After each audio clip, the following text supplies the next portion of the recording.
All right, boss. We are back in. How are you doing? Very well. How are you? Cassius, you were my first video podcast guest when I made the transition from doing audio only to video, so you have a special place in my heart. I'm honored to be back. That's good. And I think if I remember correctly, you were last here in January, and we were promoting your Netflix documentary, Man on the Run, which documented the 1MDB scandal in Malaysia.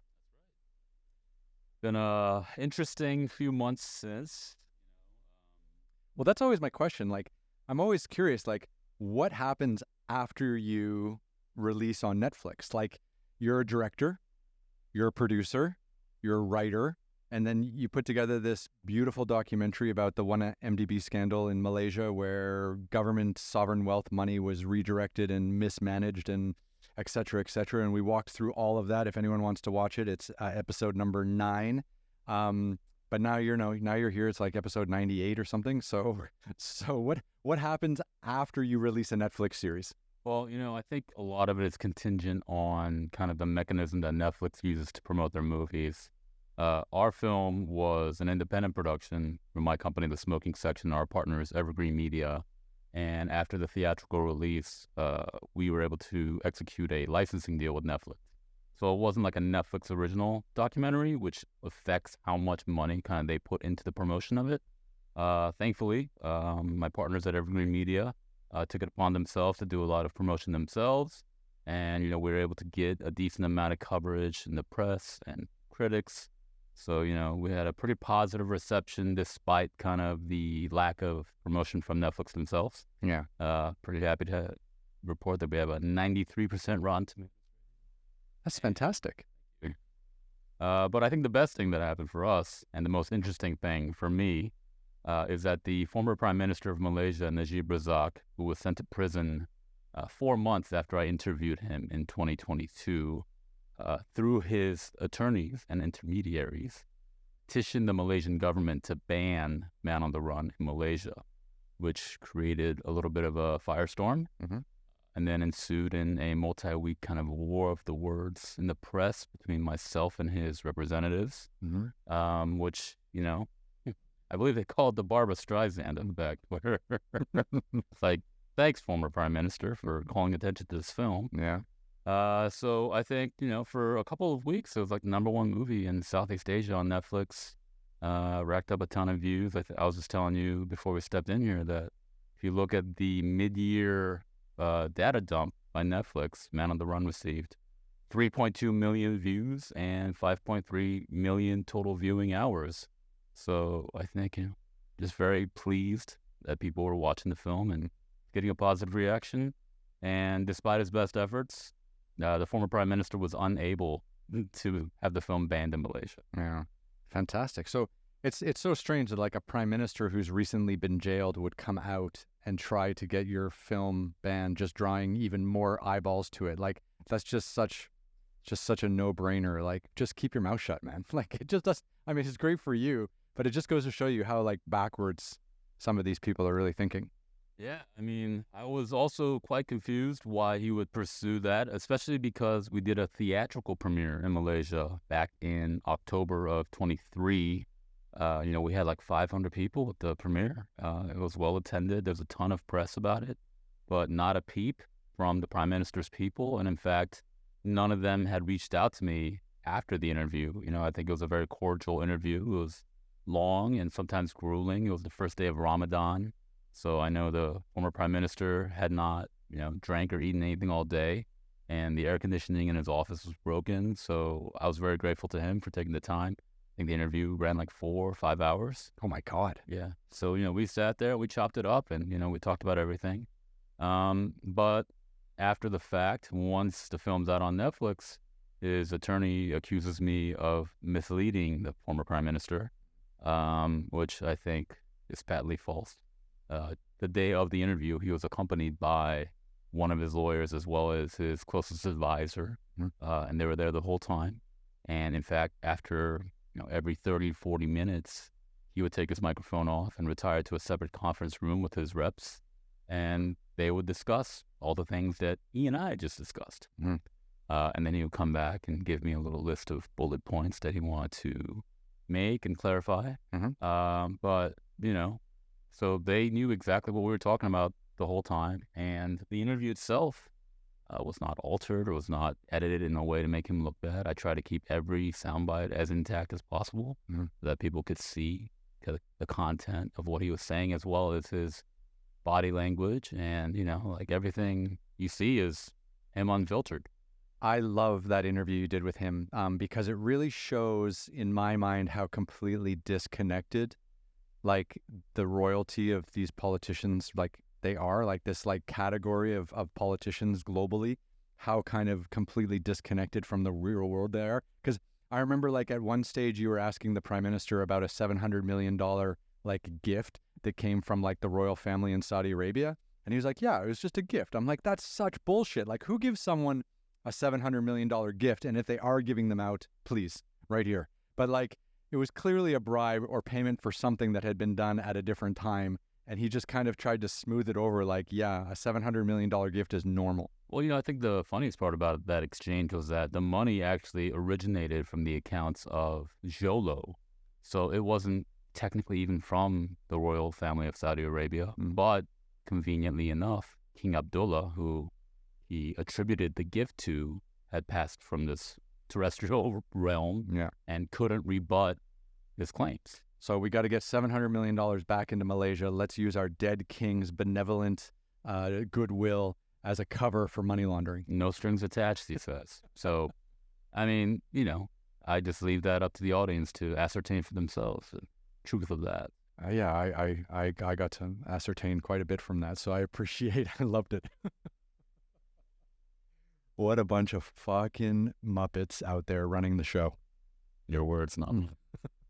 Well, here we can speak freely, finally. So, okay, so you premiere in Malaysia theatrically. You get a great press release. Everything's quiet, and then all of a sudden you come out on Netflix, and the former prime minister, who's currently in jail, decides to like try to attack you from jail. So, what was that like, dealing with like Malaysian press asking you for your opinions about what the former prime? Have you ever been in like an open argument with another prime minister, past or present, before?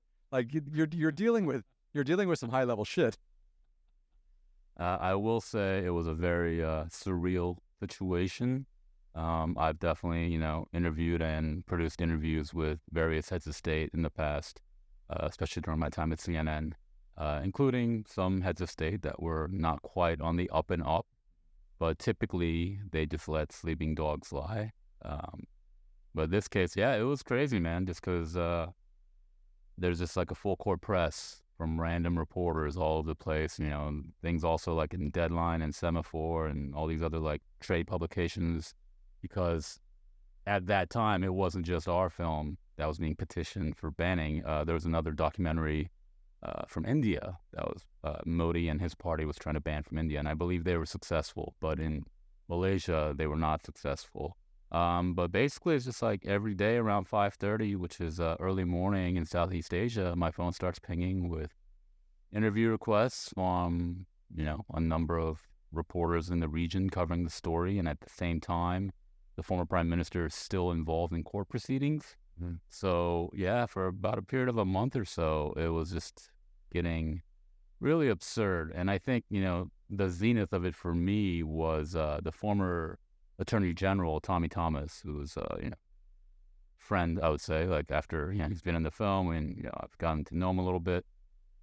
He was just communicating me, like back channeling about what's happening. And ultimately, the current Prime Minister of Malaysia, Anwar Ibrahim, who at the time I interviewed him in 2022, was the leader of the opposition and for many decades has led the opposition in Malaysia. He became Prime Minister. So he's not going to ban the movie. He wants it out there. Well, what happened is, as the former Prime Minister Najib Razak's petitioning for a pardon from the king, something happened, and I can't really say what because I don't know the full truth of the matter, but they commuted Najib Razak's sentence in half so that he is now eligible for parole in, I believe, like 4 years, whereas before, I believe he had been sentenced to like 12 or 13 years in prison. And the rumor and the scuttlebutt that I was hearing was that the current prime minister's forces, or people backing him, had kind of given this implied consent to having the sentence commuted, that they could maybe make inroads with the conservative Malays that formed the opposition to the current ruling coalition. So the former Attorney General, Tommy Thomas, then asked me to make a statement kind of slamming proceedings. And Did you feel comfortable doing that? Absolutely not. That's the point at which I said, maybe I'm going to just take a step back. Did Netflix put out an official statement about any of this? They did not. No. Did you hire a PR people to help you, or did you just manage it all by yourself? Well, at that point, I just kind of managed that myself. We had a PR team to promote the release of the film, both theatrically and on Netflix. But all the other stuff, I just dealt with it. So, did you feel comfortable, like, taking these queries? Like, what if you said something improper or incorrect? Like, I don't think there was anything improper to say, really, because the truth is my shield. And having, been a journalist for a long time and worked at a number of high-level journalistic outfits, I just try to do my best to kind of vet the type of people who are trying to speak with me. Of course, I didn't speak with everybody.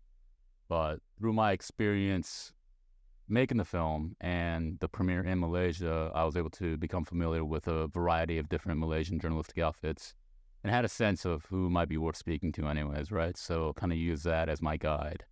And, just kind of laid the facts out as I knew them.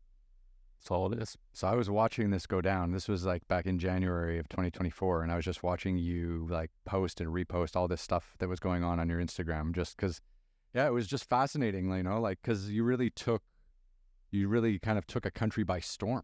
It was pretty exciting to watch. That wasn't my intent. But it was very interesting and, as I mentioned, surreal to kind of be in the eye of the storm.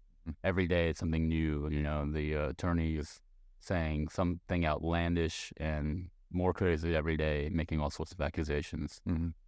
And for me, it wasn't just about the truth, but also kind of defending my honor and my word as a journalist. And your work. Yeah. So, okay, let's get to the business part of this. So, in my mind, if I am about to have a TV or film, a documentary film come out on Netflix, I'm going to have like 10 proposals ready to go like the day after my film goes out on Netflix. I'm going to be like, who wants to work with me next? Like, because obviously people think like once you're on Netflix, then you're going to be, and Netflix is going to take everything that you're ever going to pitch them ever, right? And that's a complete misnomer and something wrong with the industry. Like, it's hard to get any project off the ground, no matter who publishes the first version of it or your next project. So what were the first kind of like 3 or 4 months after that Netflix show like for you trying to like pitch new work or get your head around where to go next?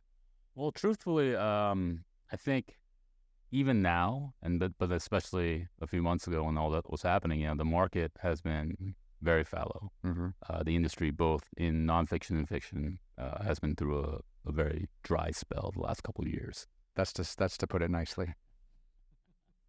So, I have and had some projects that were in development, and I received a few inquiries for work and collaborations and opportunities, but nothing that I was like too keen on.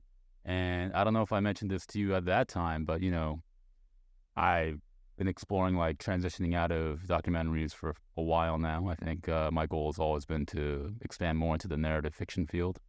So there wasn't a lot kind of drawing my interest from the queries I got. But, as you mentioned, like there's never a line of people like knocking at your door being like, let's work together, really. I mean, maybe there are for some people who are at a higher level than I am, but even with the film, even with all the resulting publicity and the success of the film, I very much take the attitude that you just got to make things happen for yourself. So I had a number of scripts I'd written, short scripts. So the next project I undertook was this short film Trifecta, which I began in February and then completed in late August, which I sent you some screeners. So that's been kind of what's been taking up my time. 3 short films, all narrative fiction. One's a horror film, one's a drama film, and one's an animated historical fiction film. I like the animation. That was quite cool. Thank you. I think that might be my personal favorite, but I'm not sure. They're all my babies. So that's interesting. I mean, like, what a range you have to be able to go from making a documentary film about corruption in Malaysia to then being able to, write a script and put together, a fictional scripted short, that maybe you would like to turn into something bigger at some stage. I mean, that's a wild range of interests. And I think that was kind of the driving purpose behind the short film Trifecta, was that I just wanted to show that, look, storytelling is a skill, right? And then creating stories and visual films is a skill. And I believe that I'm capable of telling stories in all kinds of ways. And also, horror, drama, and animation are three of my favorite kind of genres of film. And I want to just kind of put something out there that can demonstrate what I'm capable of. And as you mentioned, they're all proof of concept for longer feature-length projects. So yeah, that's kind of what I'm trying to get out there now, and we're just beginning like the festival submission stage for those projects. That's great, and that's why we can't show them here today on the podcast, because you are submitting them to film festivals. But if you tell me that one might be available, I'll splice it in like right now. I'll definitely send you some screen grabs at least. Yeah, no, that'd be great. No, I remember the last time you were here, I was trying to we were trying to watch the trailer for Man on the Run here and connect it all. And that was like my first video podcast. It was quite terrifying, but we got through it, and it didn't look too bad. I thought you did really well. Yeah. Yeah. It's coming along. It's been fun. Like I said, I've got to meet interesting people and kind of drill down into, what makes people tick, and talking to people from all walks of life. It's an education. It's been enjoyable. Yeah. Yeah. What's been something that's definitely kind of piqued your interest in the... Well, originally I didn't know what kind of people I wanted to talk to here on the podcast. So, people were saying like, oh, you do adventures, so you should just talk to adventurers. And I'm like, no, that's fucking boring. Like, it's fun sometimes, and I have had some amazing adventurers on who have accomplished incredible feats. But like, I'm also an adventurer, so I want to talk to other people that don't do what I do, and I want to learn about what other people are doing that I know nothing about. Like, that's the whole point, right? Is just to educate yourself, and to absorb everything that's coming out of this, amazing human being sitting across from you. So, I've talked to people about life after death. I've talked to people about, losing loved ones. I've talked to people about gun violence. I've talked to people, actors, directors, producers, musicians, graphic artists, graphic novelists. It's just been, it's been a wild ride. And of course, here you're in LA. So, if people aren't here when you want them to be here, they're obviously going to be coming through at some stage in the next few months, because it's a hub for anyone in the entertainment industry. So it's been just wild. And like I said, I've had almost 100 guests now, which has been That's amazing. Yeah. And you started it, man. Are you guys ever going to make any more Wonderlist shows with Bill? It's a good question. Because that's how we met. Yeah. Project near and dear to my heart. Yeah. I think Bill's in Florida right now covering Hurricane Milton. Oh, shit. Yeah. But, during the pandemic, we actually filmed a few more. I was just on the Montana shoot. Yeah. That's when I was kind of getting Man on the Run off the ground. But they made 4 more episodes, and it was supposed to launch along with CNN Plus. Oh, that died, and then that died, yeah. Which died on the vine, Yeah. I think, a few weeks after it launched. And, I'm not really sure what's going to happen in those episodes, Like, it's so crazy how companies just make things and then bury them. Spend hundreds of thousands of dollars making stuff and then just bury it. Yeah. Yeah. Especially for that app. I know there's a huge push to make all sorts of content because, if you're going to launch a video app, you need a lot of content. Yeah. And most of that will never see the light of day, or at least I hope it does, but I just don't know what avenue that will take. But, I've seen the one we made, which was in Montana. Mhm. I thought it turned out great. Yeah. But I don't know if anyone will ever get to see it. That's crazy, isn't it? Like, you put all that work and effort into something and then it just kind of disappears. Yeah. Yeah. It's sad. So, I mean, I like the way that you come out with this kind of hit documentary on Netflix about government corruption, and then you just like, oh, okay, now we're gonna do some shorts, and they're gonna be scripted, and they're gonna be totally fiction, and it's gonna be fucking epic. And I saw them, and they're epic. But it's awesome that you're like, I will not let this town pigeonhole me. I'm not gonna do like another government corruption scandal documentary. I will not play that part. Well, I don't even know if it's about being pigeonholed. It's more just like I started out in indie film in my career. My first job was with an indie film company where they had made some of my favorite films from the 90s and the early 2000s, and I was lucky enough to work with some really talented filmmakers and kind of learn what production was. So that was always kind of like the driving force behind why I got into production. Just the route I took is just the route that was in front of me. Primarily nonfiction, a lot of journalism, a lot of documentary stuff. But that was never kind of the end goal, right? I'm still not sure what the end goal is, but I always knew I wanted to kind of tell my own stories. There's a lot of value and gratification from being able to tell other people's stories, especially stories that deserve to be told but aren't for one reason or another. And especially with something like Man on the Run, when there's all kinds of corruption and malfeasance from people that should be taking care of people. Yeah, you're definitely inspired and motivated to tell those stories. But at the same time, like I moved to LA for a reason. I want to kind of expand the kind of projects I do. It's not that I want to give up doing documentaries, but I think I want to try something else right now and also kind of establish myself as a voice in the narrative field. So what better time than now? What am I going to wait for? Yeah. No, it's good timing. Like once you're kind of done all the PR and the press for the one project, then to just kind of jump right into something totally different and totally fresh. I don't do very well not doing anything. So no one does. We spent a few years trying to figure if that was a good idea, and it wasn't. No, it wasn't. No. A lot of people I've been chatting to here on the podcast for the last couple of weeks have been saying like, just survive till 2025. Like just how bleak this year has been, even though the actors' strike finished last year and people were kind of expecting things to get back up and running full time, and they just haven't.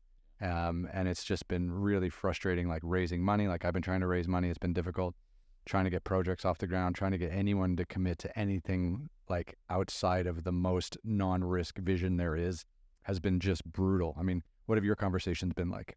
Yeah, I think I would echo kind of what you said.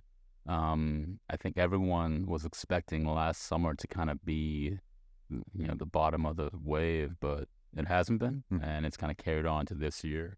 Maybe Joker 2's flop will be like the turning point that we all need. Don't get me started on that movie.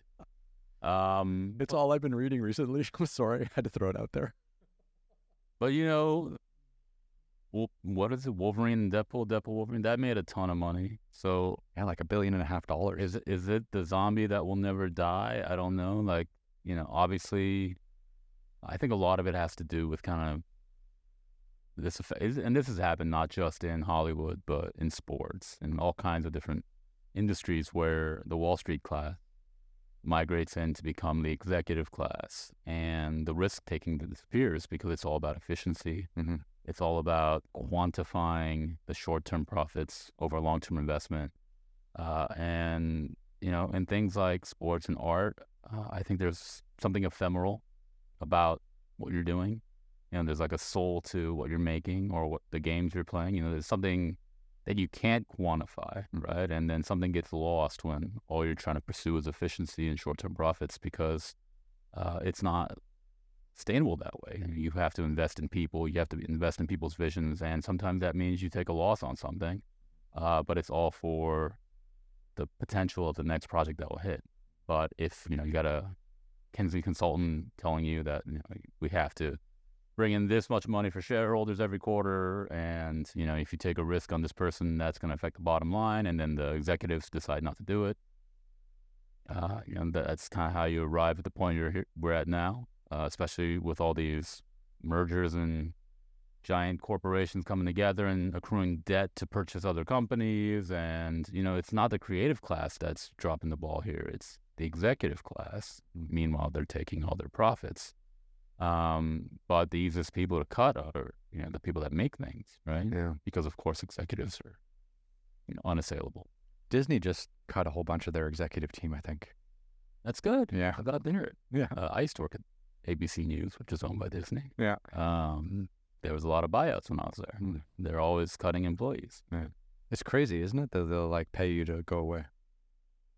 Yeah, I mean, but that was all in the pursuit of efficiency also, right? And I think efficiency is a good thing, but it can also be perverted into dogma that doesn't bring in the necessary goals, like for your organization long term. And I think a lot of it's also this short-term thinking that has gripped capitalism and dictates profits over, sustainability. And I don't know if there's a way out of that. I don't know if there's a way to reverse that trend unless you start getting rid of all the consultants and these middle managers who don't know how to make things but only know how to look at spreadsheets. Yes, it's a tough. There's no answer. It's a tough man. It's a tough game. Like it's brutal. And you're right. Like everything has become much more data focused, much more algorithmic focused with the streamers, especially. It's much harder to like make friends and like, talk shop and talk openly about like what you really want to do and have people like support your vision. I feel like that ended like a decade ago. Yeah, I mean, I think there's still people out here trying to make cool things and bring their visions to life. And I do think people aren't stopping watching things, even if a lot of that's on YouTube and TikTok. Like people still are going to want content, they're going to want films. So at a certain point, the tide has to turn. When that is, like you said, we're all hoping next year will be better. But, at a certain point, like they're going to run out of things to put on air. So they're going to need more things. So they're going to have to spend some money. But maybe it doesn't seem like now is that time, although I do think things are creeping up slowly. A lot of my friends who work more in my crew positions are getting more and more gigs, definitely That's more good. than the beginning of the year. And especially like in the nonfiction space, I think more companies are willing to kind of invest in their own stuff, right? Like, so, who knows? But it's always darkest before the dawn. And you feel like we're in a pretty dark spot right now. Yeah, and it might get darker. You never know. Like things always slow down at the end of the year and the beginning of the year. So, but I think we'll see what happens when the festivals turn over, when Sundance happens. We'll see what gets put out into the market, see what the sales look like. Yeah. And we'll see what that level of investment, whether it resets or whether it continues on the trend of the. Yeah, for me, it's really strange. Like I'm at a real crossroads, whether like obviously I'm trying to raise money right now. So I've got like between now and like Thanksgiving to like try to strike some deals for 2025, because then everyone goes away for Christmas. Nothing gets done in January. And then by February, March, all the 2025 budgets are allotted for, right? And then you're sitting on your hands. It's crazy. I'm actually thinking right now, and it's interesting that you're here and that this is, the podcast that goes out on YouTube and all the audio channels and stuff like that.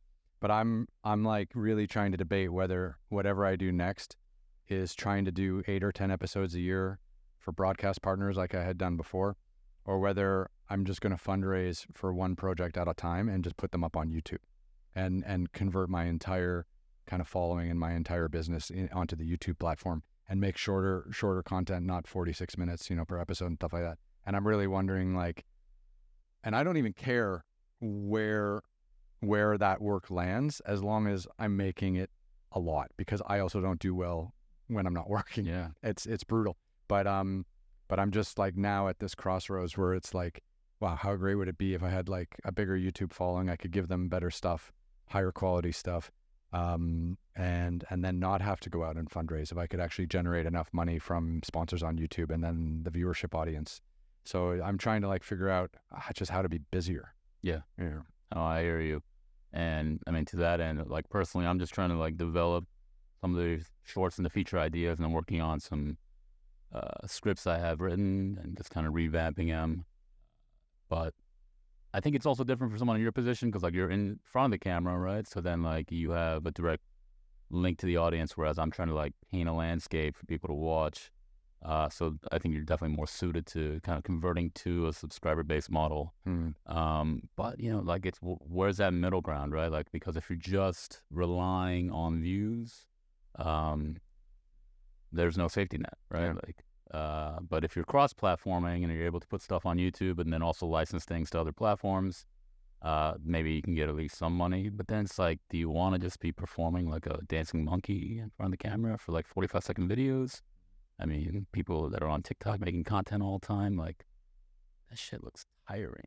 I was thinking about going out, like traveling the world and doing like 10 to 15 minute videos about really like epic adventurous places. And they would, in a previous incarnation of my work, they would end up being like 45-minute BBC episodes. But instead, maybe I can just do them as like really tight 10 to 15 minute things. And then it's just like, but then how do you, get the money to travel all around the world again? And that's the real one. And then what suffers in that way? Like, is it the production value? Because obviously if you're doing something fast and cheap, it's really hard to make it look good. And also like that demand for quality visually isn't as high for that kind of content. So then what is more important to you as a creator? For me, I just want to make things that look cool. I want to make things that I want to look at, So it's like, I don't want to go out there and make fucking 30-second videos or 2-minute videos. I've seen you dance though. Do not cut yourself short on that. Great dance. I'm not gonna lie. So walk me through these shorts, because I've only known you as a nonfiction guru. I've known you as a journalist. I've known you working on The Wonderlist with Bill Weir with CNN when we met a long time ago back in New York. Like, how did you even start writing and putting together your vision for these shorts? Like, can you just walk me through the steps? I mean, writing is something just I've always done since I was a kid. And, when I was young, I was like, oh, I want to be a writer or maybe a musician or whatever. And the path I took is, like I said, the one that was in front of me. But, I started writing in earnest for film about 10, 12 years ago when I first began my first feature script. And so the plan had always been to transition out of nonfiction at some point and pursue those goals. When I left CNN in 2017, myself and my producer were actively trying to get one of my scripts financed, and we did that for a couple of years. But man, that's when I learned how hard it is to get something financed, especially once you're not getting like a corporate paycheck all the time. You're like, damn, like I gotta hustle. But what else were you doing during that time, if you don't mind me asking? The first year I left, I was just freelance shooting and producing for a number of things. And then I got this HBO documentary, Stockton on My Mind, where I collaborated with the director, Mark Levin. And that took like 2 years. So, I was fortunate enough to be able to transition to something I thought was maybe a larger platform. But like, CNN's great. I was able to make a series for CNN, but then obviously like making an HBO documentary to me was like the next step. So I was able to do that. And then, then I had this Netflix thing. So I'm like, part of me is also like, obviously there's more frontiers to explore, more things you can accomplish. But on a personal level, as someone who doesn't want to do documentaries full time, I was like, well, I did these 3 things that are kind of benchmarks. Like it's now or never to kind of explore the narrative side. So these were 3 shorts that I had written over the past couple of years. Not Here, I actually wrote like 5 years ago, and then had intended on filming in 2020. But then the pandemic happened. And in that intervening time, societal developments kind of put a different spin on the story. Originally, I'd written it just as an homage to In the Mood for Love by Wong Kar-wai, which is, personal favorite film of mine. But I just kind of transposed that to America and Texas in specific. And that was going to be the story. But in the years since the pandemic, there have been all these ridiculous draconian regulations against abortion in America and specifically Texas.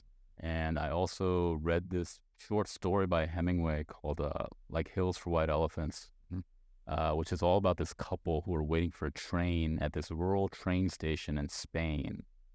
And the entire story, it's only like 5 pages, but the entire story is the man trying to convince his partner to have an abortion, but he never says the word abortion. So I thought that was a really interesting and kind of subtle way of bringing these issues to light. So then Not Here kind of became this combination of the story of infidelity as well as abortion and kind of the societal pressures the main character, this one Sarah, is feeling when she has no control over her life and what she can do to kind of regain control. That's a hell of a narrative to put together. That's why it's the longest one. It's like 15 minutes. Yeah. But I mean, like, to put that together, you got a lot of stuff going on in your brain. Maybe. I mean, things fucking work time. I can't quiet it down. That's fantastic. I mean, but okay, so let's take it. So you're working on the script for a couple of years. You get it up to a certain level where you feel like you're ready to shoot.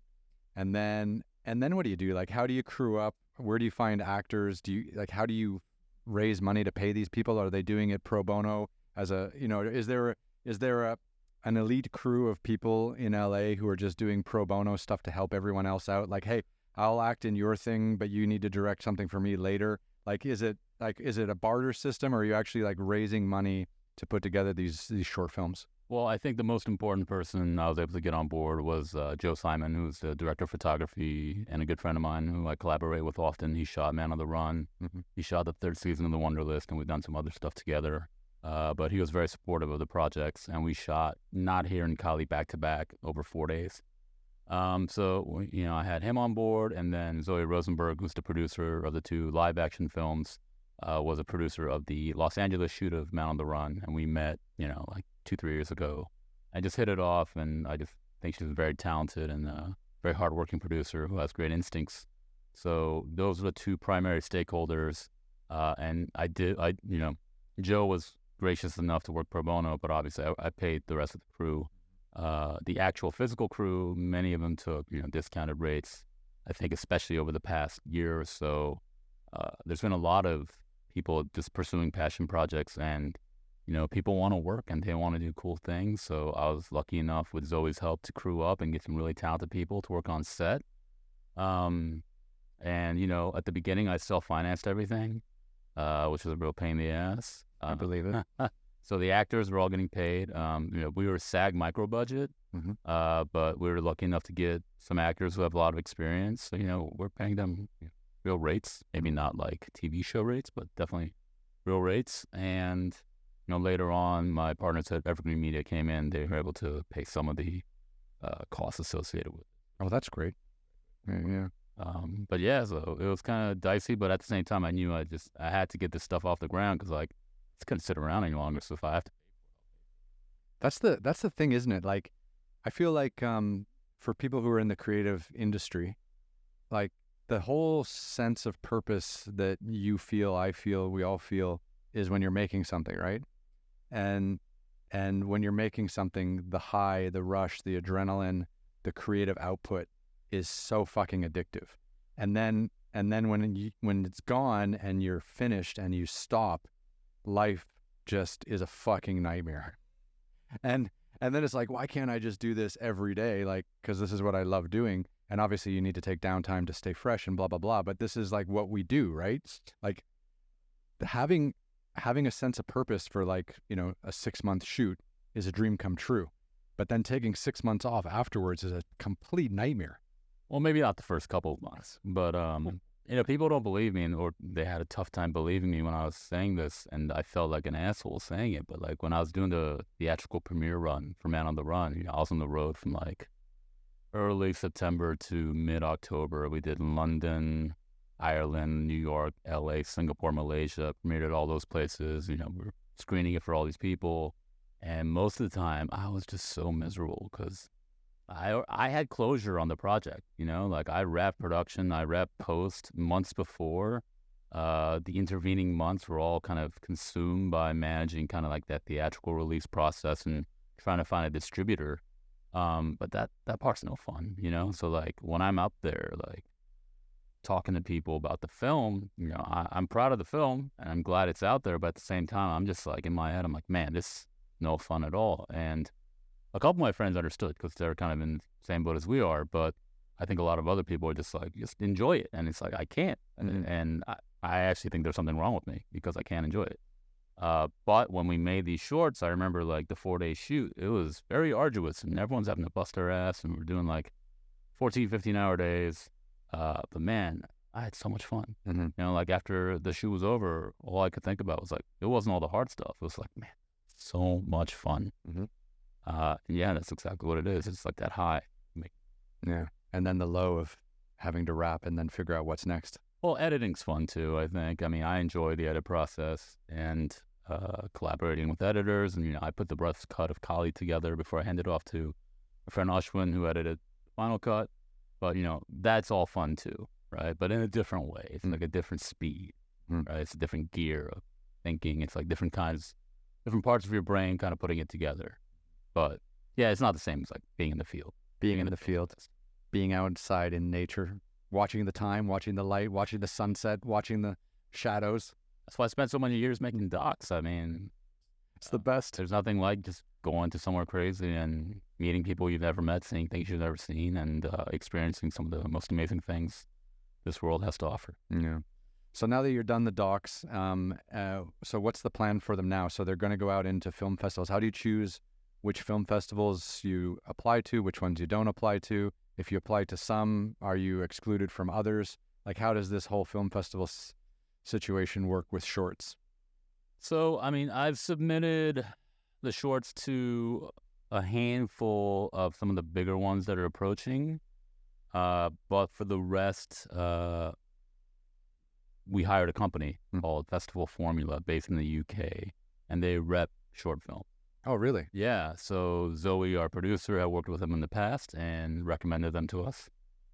So spoke to Katie at Festival Formula and kind of got an idea of how they run their shop and the strategy they put together for each of the films. And it's kind of a bespoke strategy for each film based on content, subject matter, what it looks like, where they think it might appeal to. So yeah, they're going to submit Not Here, the drama short, and Kali, the horror short, to about 50 festivals all around the world. And then I think the plan is to submit La Guerra Verde, the animation, to about like 100 festivals. And they'll manage that process for the next 18 months or so.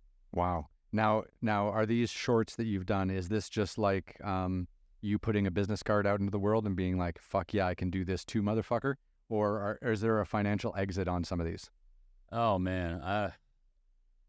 Yes to the business card. I think it's very much like, this is what we do, right? Like, and these are the people I work with. Because I think, obviously none of these films would exist without the amazing people that worked on them. Well, I like the fact that it is your calling card, the fact that it is like you putting this out into the world being like, fuck yeah, I can do horror, fuck yeah, I can do drama, fuck yeah, I can do animation. Like, you didn't just do like 3 horror shorts, right? You really like mix it up and be like, I can do this, and I can do this. And then it's just like, let's see what happens. Yeah, I'm going to I don't want to sound like a dick, but I feel like I can do anything. And, the only way you can prove that is to show it, right? So I think they're pretty good. We'll see what the reception is like. We'll see what festivals they get into. And then, once they're in front of audiences, let them fly, right? And then hopefully that affords me the opportunity to make more things. Mm-hmm. And that's always the end goal. In terms of a financial exit, I don't know that there's a lot of upside for short films financially. Netflix could change that in a heartbeat by just putting up a fucking Netflix shorts like row in that stream, and they could just acquire, short films that have done well at festivals. Because I loved your short. I have not watched short films like ever, and you send me your 3, and we'll show them when we have a chance at a later date. But I love them, and I was just like, sometimes it would be great just to like sit down, pop on a Netflix or Amazon or whatever streaming platform you're on, and just like watch a bunch of 10-minute shorts that take you into, because it's like 10 minutes and you're in a totally different world, totally different headspace. And I loved it. Yeah, I think that's what I find myself too, because it never occurs to me to watch shorts really, although I did watch a lot in preparation for these projects. And a great place to watch a bunch of good short films like Vimeo. Mm-hmm. If you go through like the staff picks, there's a ton of great shorts on there. But yeah, there's not really an outlet that houses these or curates them, and that is a great idea. I think Netflix does license some shorts. I believe like there was a short that won the Oscar a couple years ago that's on Netflix. That's quite good. But yeah, it'd be nice to have some, or even like some like Tubi, or I keep hearing Tubi is like a place to put content. I don't know. All my stuff's on Tubi. Yeah, and it's quite good. I use this like film aggregator called like Film Hub, and you just load them up there and do the whole like QC with them, and then they press a button on the back end, and then it gets distributed to like all the streaming platforms, like kind of globally. And then I'll walk you through it later, but and then basically you just get a share of the ad revenue. Nice. Yeah. I mean, once the festival run is done, I think I'll look into possible potential for licensing those films out. But as mentioned, like these are more just like examples of what's possible. And all 3, I think, have a very concrete plan to turn into like a bigger project, right? And right now I'm working on the script for Kali. That's quite great. Yeah. I love the horror film you did. I could totally see that being like a full feature. Yeah, I mean, so that came to me in a dream. That's terrifying, by the way. I don't want to ruin it, but the last shot of the girl, Mhm. like that was the dream I had, and then I kind of just like reverse engineered it from there to land on that image. I don't want to give it away, but what was it? I'd always wanted to write something about a mythological figure that is stranded on Earth. Mhm. And then there's a show on Netflix called Sandman, which is based on this comic book I used to read. I've seen it. I haven't watched it, but I've seen it on Netflix. Yeah, it's quite good. And then they have one episode in particular where the muse Calliope is stranded on Earth, and she's a prisoner of this author who keeps her in hostage and then abuses her to receive inspiration. Subverting the traditional like muse and artist process, right? And I thought that was very interesting to kind of put her as this like helpless person, right, on Earth. So I'd always wanted to kind of tell that story, and I've been thinking about that for a few months when this dream came to me. And then I had just read this like Stephen King book, Holly, which is all about cannibalism. And two things just came together. It merged those two ideas together. And that's how Cali came. I love it. I love it. It was great. Okay, so look, you've done journalism. You've worked for CNN. You've done documentaries with HBO and Netflix. HBO, I guess you were working with another director, but the Netflix one is 100% your baby. So, I mean, what are you doing now? It's a question everyone fucking hates. Like, what are you doing now? I'm trying to write this script for Kali. The Kali is the Hindu goddess of death and the goddess of the matriarchy. And the concept behind the short film is that she was cast down from the heavens after losing a battle to Kronos, which is an ancient Greek god. I don't know if you're familiar with the painting Kronos eating his own children. No. So the Spanish painter Goya, when he was going insane at the end of his life, he painted all these murals on the walls of his house. And the most famous one is Kronos eating his child. And the myth is that Kronos had been told a prophecy by Gaia that he would be overthrown by one of his children. So every time his wife gave birth to the child, he would swallow the child, right? And then there's this very dramatic, frightening painting by Goya depicting it. Mm-hmm. So in this story, Kali, being the goddess of the matriarchy, as well as death and destruction, goes to stop this, and then loses, and then is cast down to Earth, and has to regain her strength and be reborn and ascend back into the celestial plane to right this wrong. So that's kind of like the feature story that I'm writing for the short film Kali. So I'm working on that, but I'm also kind of reworking the script I wrote a few years ago called Broken Nights. It's about a man who can't sleep. It's like a haunted house movie. So I'm working on that. I recently signed with a manager who's very excited about these projects. So once these things are done, he wants to take it out and try to get, some talent attached, raise some money, hopefully get this stuff made. But in the meantime, just trying to drum up some business for my business, maybe do some branded content shoots or whatever. Gotta keep the lights on, man. Got to keep the lights on. I was going to ask you about representation. Like, you come out with a documentary, you're the director of it. It's on Netflix. It's doing well. You're getting a lot of media attention. Like, does someone at WME ring you and be like, "Hey, man, let's work with you"? No, that doesn't happen. No. No, man, it was crickets. It's crickets. Yeah, but it was, once again, like sometimes things just get put in your way, right? So I don't have an agent, but I have a manager. And I always thought it might be better to start with a manager first, because a manager can help you kind of put together like a long-term strategy. And they're more invested in your growth and where your career goes. Whereas an agent, I think, it's there to cut deals and make deals. Mm-hmm. So I'd spoken with this gentleman who saw the film and wanted to pitch me other documentary projects, who was a friend of our supervising producer. So I met with him, and then once I had these shorts made, I asked my friend to reach out to this manager to see if he knew anyone that might be interested in repping me as I try to navigate this transition from nonfiction to fiction. And turned out his son was taking over the business, and they were launching a lit department representing writer-directors.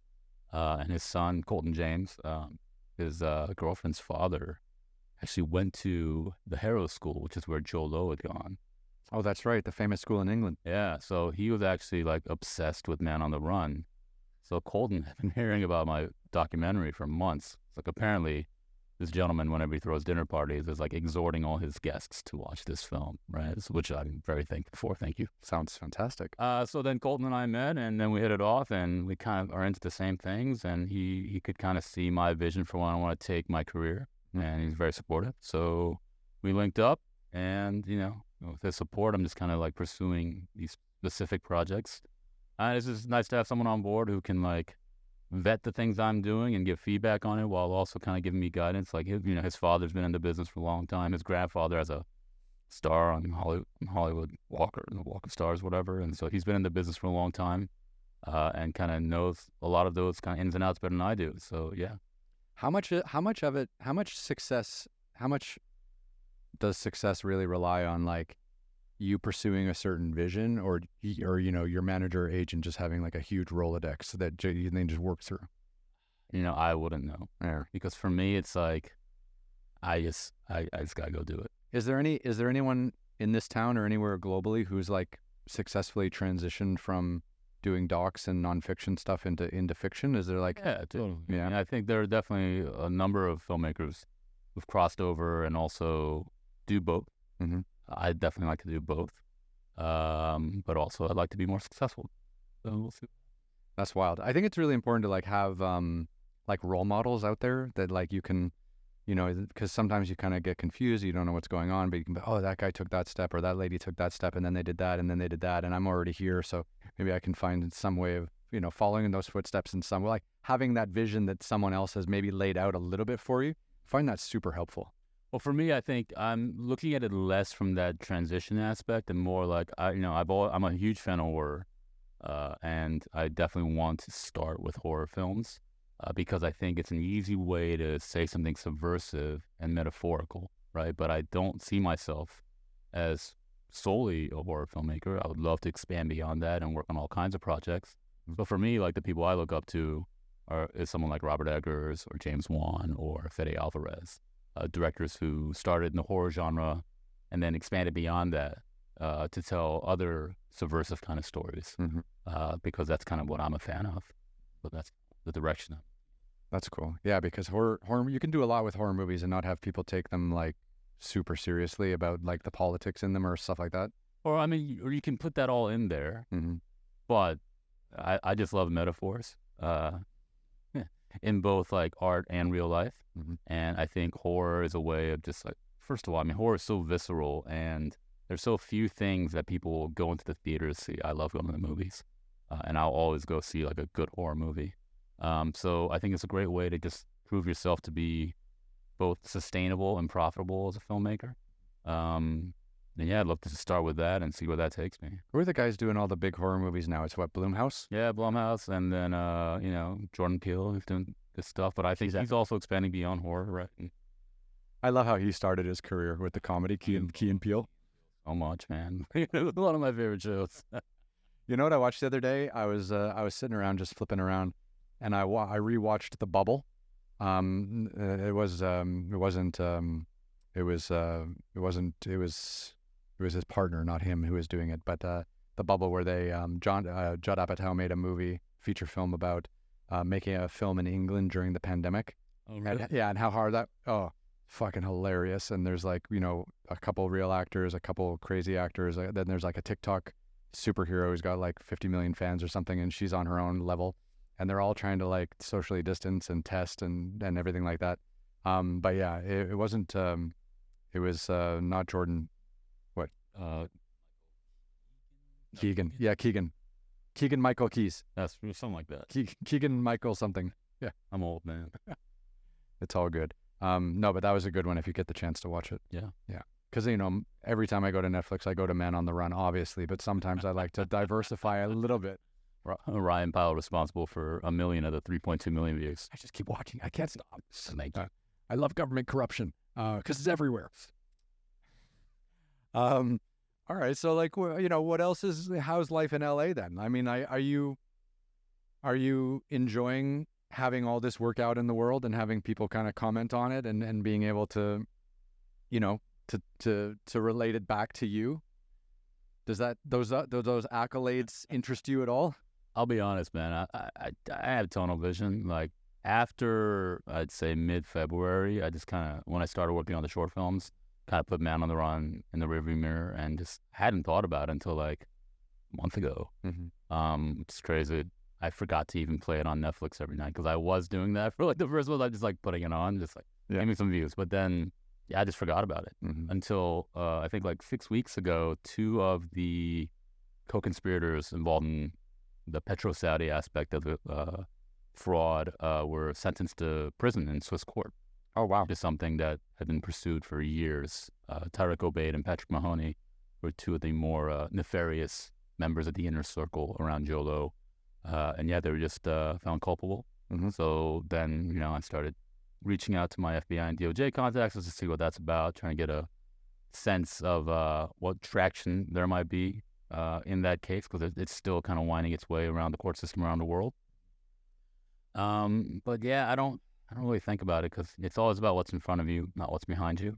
And I think LA is great for that. LA is a great place to live for me personally.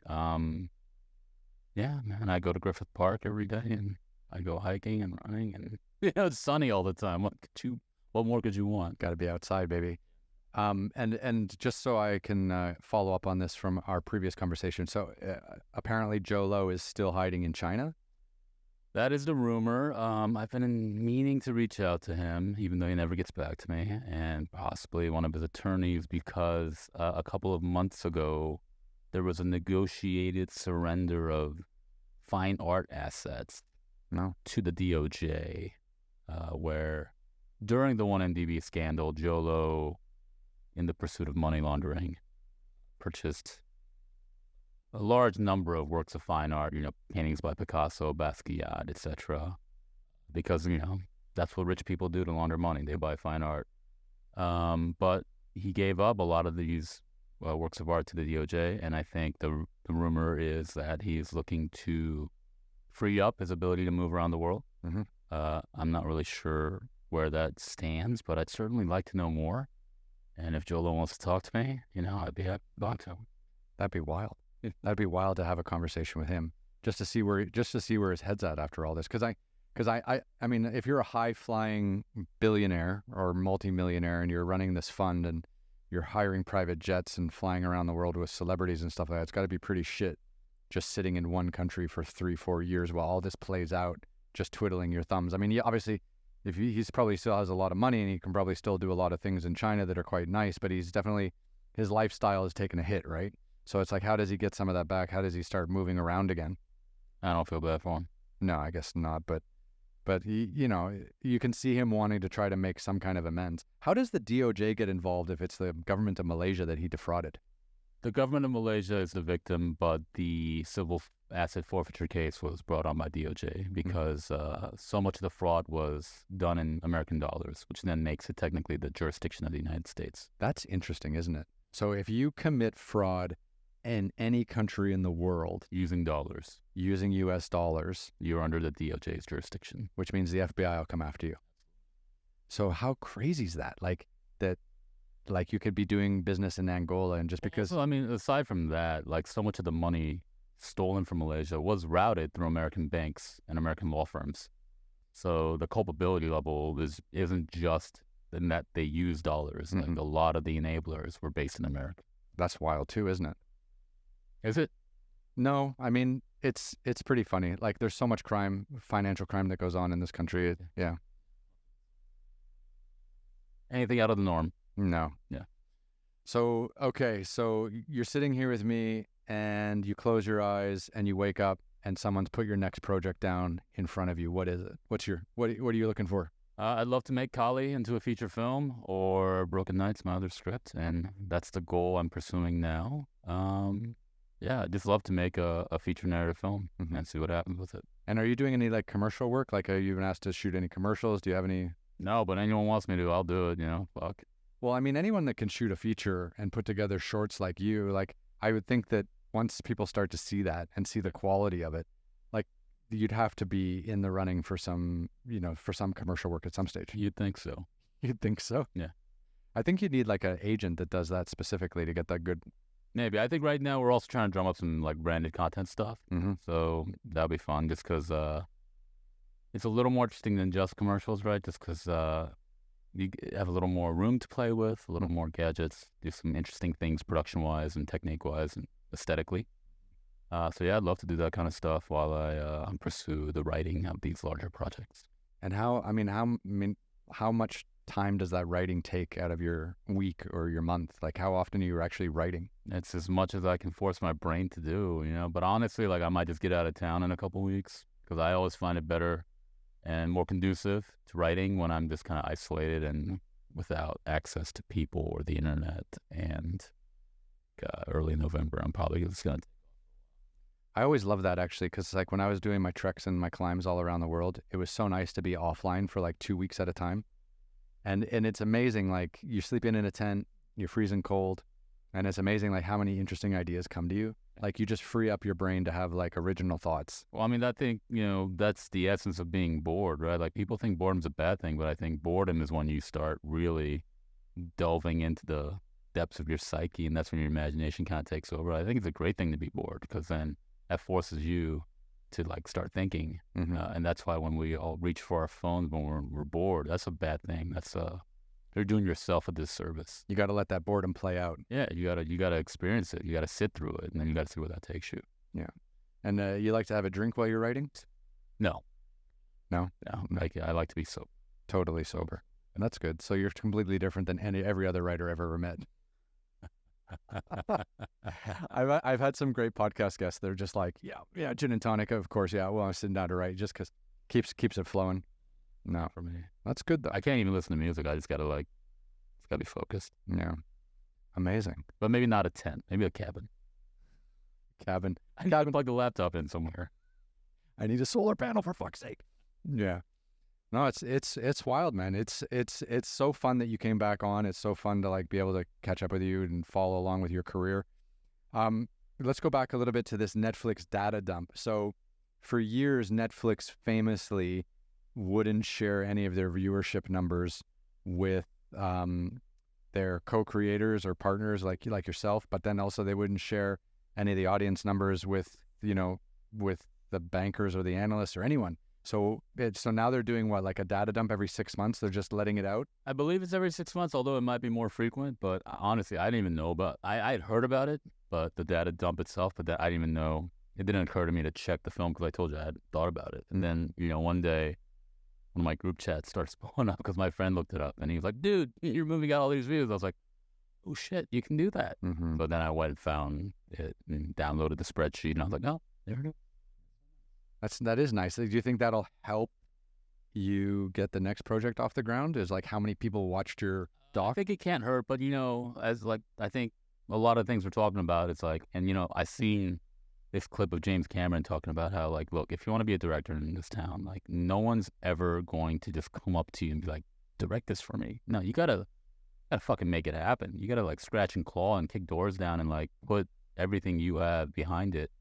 Because there's so many people that are trying to do it, and a lot of them are very talented and have great vision. So that's what you're up against. Also, not only that, but just like the implicit difficulty of raising money for projects that you and I both know is that never goes away. So you just got to bust your ass and put your best foot forward. So, I mean, that's what I'm doing. Yeah, I'm trying to raise money for a project for next year, and the other day I put out like 50 kind of like cold emails to people expecting I would get like 5 back, and I got 3 back, and I got 1 call out of it. Nice. Yeah. But you just ratio. But people don't know that. Like people don't know, like if you're batting like 5 or 10%, as a response rate, you're doing so well. Listen, man, this business is a great way to humble yourself and learn the value of failure. Mm-hmm. But also there's a huge amount of attrition, and like who sticks with it, The people that stick with it ultimately are the ones that are able to make things happen. You think we'll both still be here in like 30 years? I'm alive, probably. Like, no, what else am I going to do? I don't know, man. I hope I can keep the podcast going for 30 years. Can you imagine? In 30 years, I think there'll be something different. You think so? Yeah, I do. Yeah, I mean, podcasts, let's face it, it's just like audio podcasts are just regurgitation of talk shows on AM talk radio, and video podcasts are just like interview shows. Like, podcast is the fancy word for things that already existed, that are just distributed differently. Yeah. So I'm hopeful that in 30 years, something else will be there, or it just could be all the computers are taking over. I don't know.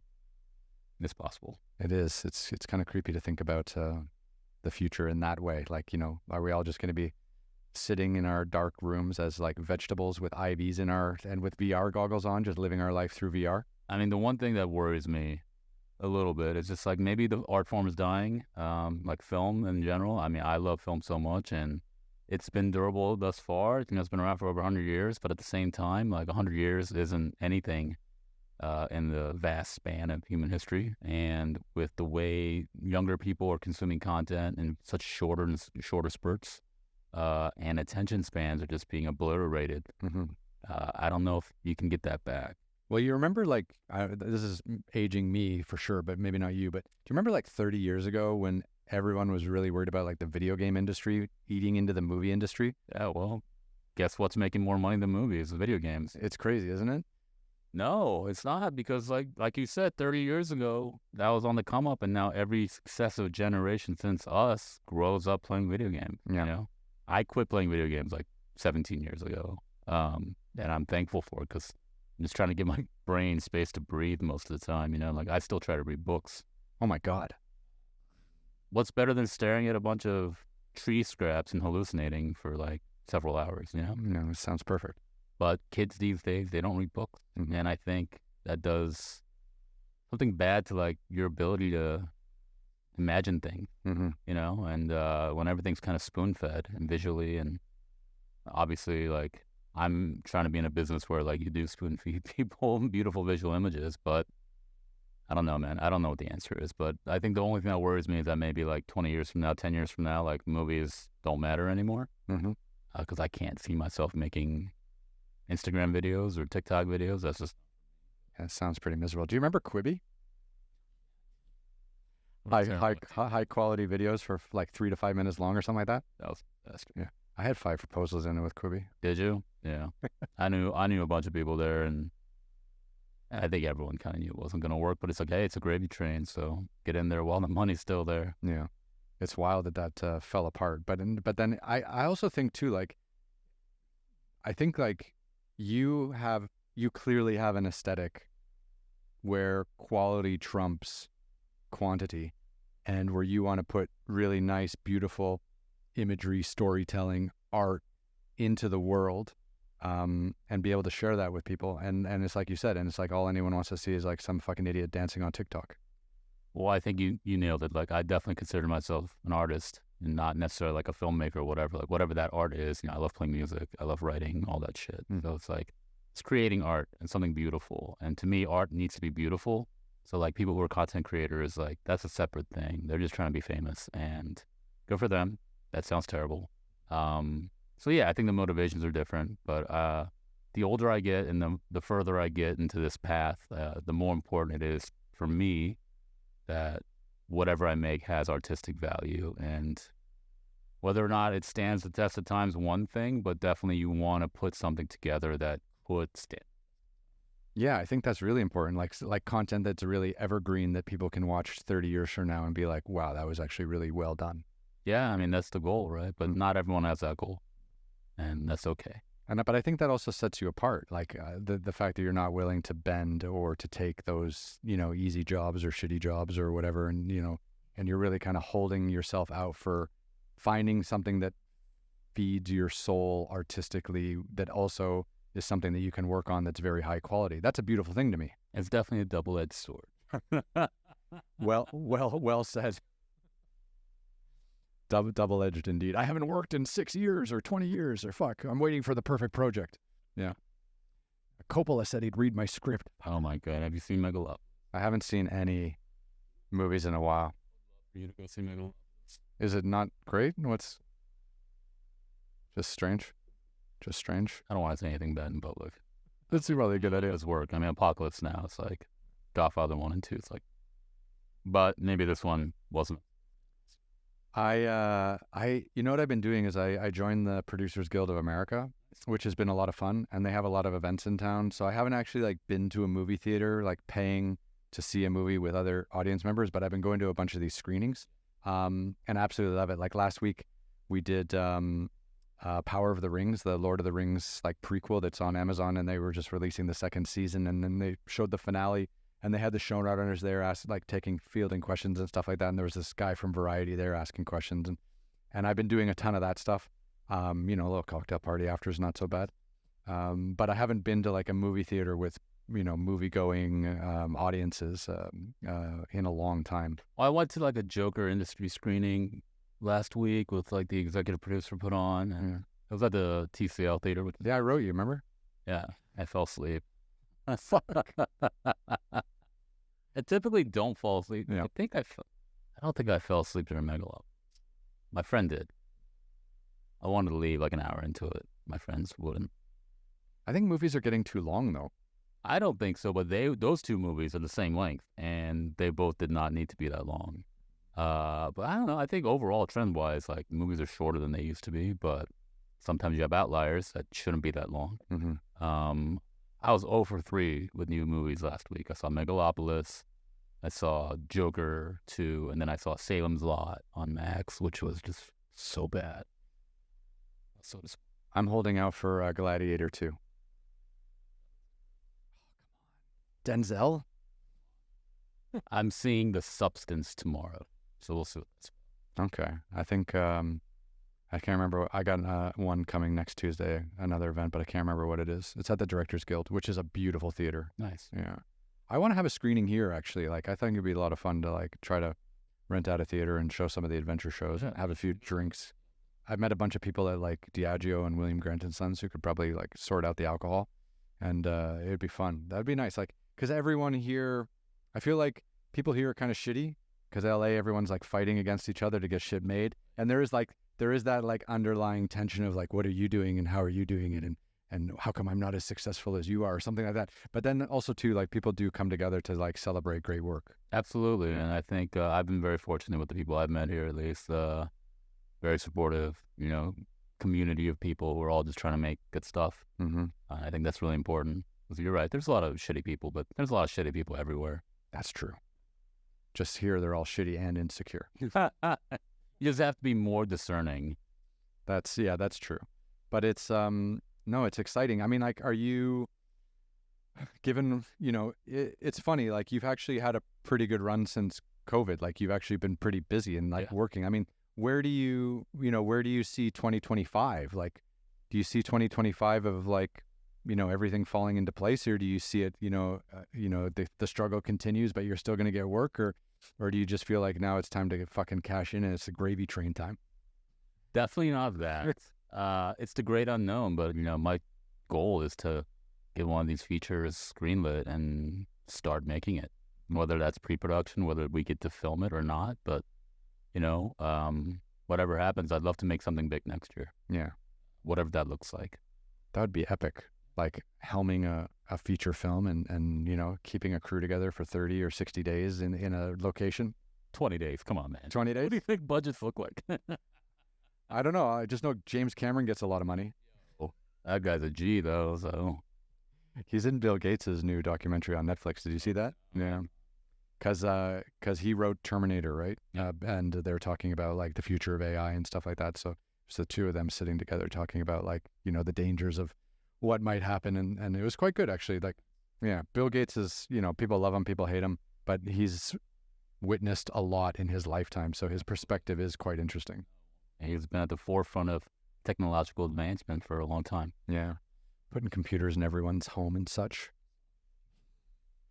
So, so what else do you have going on outside of your film and television world? I mean, what are you doing, what do you do in your spare time? No, just hiking and going to Griffith Park with a dog, maybe? No dog here, but no, I don't really talk about. No, it's good. It's good. I mean, do you ski? Like, do you? I used to snowboard, but you know what? I should take advantage of being back in California because the snow on the East Coast sucks. It does. It's already snowing in Europe. But yeah, I'm so worried about, like, hurting myself because, like, at this age, I was playing basketball for a while, and then recently one of my good friends tore his ACL and both meniscus playing basketball, and I was, man, that's the last thing I want to happen. And then you're out of commission for like a year. Yeah, rehab. Yeah, so it's always like, how do you stay fit and exercise without putting yourself at undue stress of injury. Mm-hmm. I know a couple guys who blew out their Achilles playing basketball too in the past few years. And it's like, No way. Yeah. It's hard to find that balance, especially as we're getting older. Yeah. Yeah. So, I mean, where do you see your work kind of fitting in? Like you said, you wanted to get a feature film off the ground next year. I mean, is it something you want to kind of produce independently and try to put it through the film festival world, or is it something you'd like to kind of have the distribution kind of all lined up, like doing a fully commissioned thing for Netflix maybe because you already had success with them? Like, do you have a proposed path to any of this, or do you just want to be busy working in any way, shape, or form, doing what you love, obviously? Obviously, I think the first priority is just making something. Secondly, I think I would always try to pursue a theatrical path before all others. I still believe in movie theaters and the communal experience of experiencing movies on a big screen with other people, especially for horror movies. So whatever that looks like with distribution, it'd be great to have a partner early on who you can secure distribution through, but I'm not afraid of going through the festival path either. It just means you have to raise your own money, though. Yeah, but I think right now the trend in the industry is to raise private financing and then sell that to the studio. More and more, that's the path people take because the studios aren't developing their own things except these like giant $100-200 million projects. And that gap in content and films is being filled by independent producers. So, that's kind of the world I started in. So that's actually all I really know. So yeah, I'm not scared. In fact, I love the creative autonomy that comes with it. So whatever that looks like, although it's also nice to lock in a partner the pre-pro stage so that you have some kind of guaranteed distribution. But we'll see what that looks like. Yeah, it's always a toss-up, isn't it? I mean, do you think raising money for like a feature would be easier than raising money for your doc? No, I think raising money just in general is a real giant pain in the butt. Yeah. It's amazing, like, because when you talk to other directors, and, I've talked to a few, and I'm curious to hear your opinion about this, like the amount of time they spend being creative versus the amount of time they spend trying to raise money, it's ridiculous. They spend way too much time trying to raise money. And normally it's like a producer's job, but a lot of times directors are also producers and they're chasing passion projects and stuff like that. And the amount of time they're just pitching, trying to raise instead of actually like tweaking the script or spending more time with the actors or spending more time with your DP and or like, talking about ideas with your editor or whatever like that. Like that kind of creative stuff gets put on the back shelf. I think there's a time and place for everything. Hopefully you can raise enough money on the front end so you don't have to keep raising money throughout the process. Obviously that means you have to stay in budget and on schedule. That's fucking tough, isn't it? I mean, I think that's what separates me from a lot of people is because like coming from the indie film world and coming from journalism where you have to stretch every dollar, like I try to make sure we're always on time and always within budget. And so it's just like a producer's job, but at the same time, like no one can represent your project better than you. Then it's your responsibility. So you've never had any budgets balloon over $200 million? Someday soon. I wish I could have a $200 million flop someday. That just seems like more money than you probably need. That it does, doesn't it? Like it's funny. Like I was reading something from last year, 2023, and they were saying like Mission Impossible, the first Dead Reckoning Part 1 or whatever, it only made like $400 million or something in the box office, but it actually lost money because it was so expensive to make. Yeah. But then I'm like, well, how are people spending like $300-400 million like making movies? Like, shouldn't this be just a little cheaper, or like shouldn't people be finding ways of like saving some money? Because putting together like a $300 million film and then expecting it to make money sounds. I think also a huge part of that budget was the promotional budget. That's the thing too, isn't it? Yeah. They probably spent $1 million in promotion. I quite like that film. I think maybe the timing of the release wasn't the best. I'm a big fan of the Mission Impossible series just in general. And Tom Cruise definitely knows what he's doing in terms of like producing and acting in movies. But I think there's always a cheaper way of doing things. Maybe not always, but like, there's a lot of bloat too. But then again, like something like that, you have so many amazing set pieces that do cost a lot of money, and you want to make sure the people on the ground are, being paid what they're worth. They're professionals at the top of their class. Yeah. It's it's wild. It's a great franchise. I'm a big fan. They're gonna have to fucking recast it soon if he keeps trying to think he can jump off buildings at 60. He's gonna live forever, man. Be new. There we go. Epic. So, when did you first get into horror movies? Like, did you have some experience when you were a kid and you were just like, this is a fucking epic genre that I want to be in? When I was 12 years old, I had like a slumber party for my birthday, and we all watched The Exorcist. Nice. And it was terrifying, and a bunch of kids freaked out. One kid was like rocking in place, like reciting nursery rhymes to himself. And just to see kind of like and then one kid was like pretending like he could see ghosts and shit. But, just to see kind of like that collective experience of mass delusion, and just the way it affected me also, like I found any kind of like religious horror so terrifying after that. So yeah, it was a very like visceral imprint at an early age on what movies look like. And, from then on, I just watched a lot of horror movies, like the original Omen, Nightmare on Elm Street, that was Friday the 13th. I mean, like the early mid-90s, there's a ton of great foundational horror films that were accessible to kids. So yeah, definitely but then the older you get and the more you start thinking in metaphors, like, you realize you can say things that aren't really just they appear to be. So I love the freedom of that too. I've recently, I don't know why, since 2020 or so, I've been falling in love with like zombie apocalypse films. Because I felt like we were on the cusp. Yeah, I mean, Night of the Living Dead was one of the first movies I saw also on like basic cable, and that was very terrifying. I think the genre is experiencing a little bit of oversaturation, although like The Last of Us is great. I think it's really well done, but there's been a lot of things that also have kind of like diluted kind of like the potency in the message. Yeah. Although, I think, like 10, 15 years ago, there's a real renaissance. Yeah, but then they made like 250 episodes of Walking Dead. Yeah, and that show went off the fucking down there.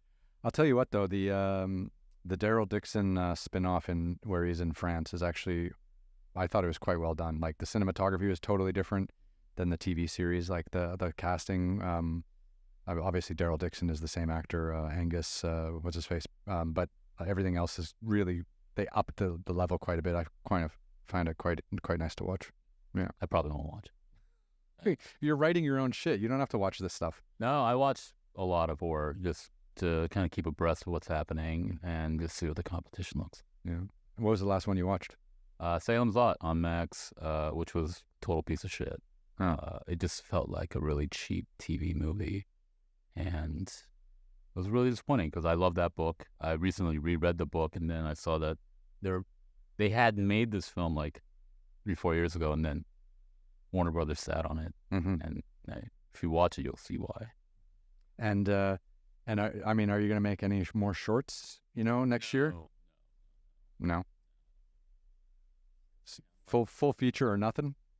Yeah, we'll see what it looks like, man. I mean, I don't know what the future holds, but the goal is to get a feature made. Yeah. No, hopefully that happens. Yeah. I mean, I'm also curious, like, do you see yourself in 2025, like, juggling at some stage, maybe you're chasing some commercial work, maybe you make an extra short or two, maybe you're doing an animated film, now you're also chasing like a feature live action film. Like, do you see yourself being able to kind of juggle between a few of these projects or a few of these genres, or do you see yourself like just diving into just one thing and killing it for like 2 years? No, I say yes to life. So whatever comes my way, if it's worthy of my time, I'll always explore, the benefits of doing that. So no, I try not to be myopic about things. I'm open to whatever. Because I've got like 5 decks, like 5 proposals of things I want to do. And then I'm constantly kind of pitching them around, sharing them with people. And then kind of like whichever one gets funded first, I'll just go out and do it. And then, but obviously they're a little bit less involved than like a feature film or an animated film. Like I can go out and do a shoot, on limited pre-production, 2 weeks in the field, and then maybe like a month in post. And I've got like a 46-minute episode or something like that. But I feel like I can transition quite easily between quite a few different things without losing, the passion or the energy behind it. And I was just curious how you felt about that.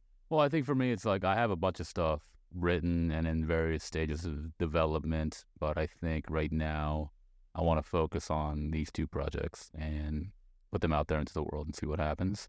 Obviously, through a course of conversation and networking and talking to people, in the course of conversation, if like people express interest in a certain subject matter or genre, and then I have other things that fit that, I'll definitely pitch that. But like, I'm not actively pitching like everything. It's because like, I have a couple documentary ideas I want to do, but right now, like if I spend time trying to pitch that around, like that's less time I'm spending writing. And, I'm only one person, so I just want to stay focused on what I really care about. That's interesting too. It's like spreading yourself too thin, right? And then not having the energy to like really pursue what you actually want to pursue, because you're trying to do all this other stuff that maybe isn't core to the value of what you. And also like, I think if I'm able to make the features I want to make, they'll just give me more leverage to get other things made. And that's kind of like the perpetual quest everyone's on, right? So it's, I think, trying to take a long-term view of what is going to get you to that point quicker and what's going to be the most efficient way. There's that word again. The efficient way of kind of like getting more leverage in this town to get the things you care about made. And, like, let's be honest, like a documentary I really care about, if I get that made now, that's not going to help me get other things made, because then I'm just going to be stuck in this route I'm already on. But if I can do something different and something that's profitable and sustainable, and then I have these other ideas, then yeah, maybe then it's easier to get those made at that time. It's funny how important momentum is in this town, right? Like having something come out, pitching something, having the next thing come out, and having, like you said, like the key word that you just used in all of that, which for me was like leverage, is just using whatever you did previously to push forward whatever you want to do next, whether it's in the same genre or not, and just having that momentum where people know year in and year out you're going to be doing a project, and if they don't come in on this project with you now, they're going to miss out on something else. Hopefully, yeah, that's the fucking dream. Yeah, epic. Is there anything else you want to chat about, or cover the gamut, man? Yeah. I'm really happy that so many people watched the Netflix show and the numbers were good. Yeah, it's amazing that you were able to get that across the line, and thank you for coming in and talking about it. Just like I think 2 days before it came out. In January, and to have you back now has been wonderful. It's my pleasure, and congrats on getting so far with this. Gonna hit 100 soon, which is pretty epic. I had this idea. I want to run it past you while we have a live audience or a audience here. Is every 100 episodes of the podcast, and I'm totally convinced I'll do 1,000 of these at least, because I love it. Like I just love meeting people and chatting with people. But every 100, so 100, 200, 300, those numbers, I'm going to do a live stream where people can ask me questions. I like that. Yeah. No, it's a great way of building engagement, like also in the moment. I think with streaming and with more stuff on the internet, we've kind of lost a little bit of that live component. But people love live stuff, like that's why people love sports, the immediacy of it, right? Yeah, I think that's great. Yeah, because I really want to... like I've had a lot of guests, like you as well, like ask me a ton of questions about my work and what's going on.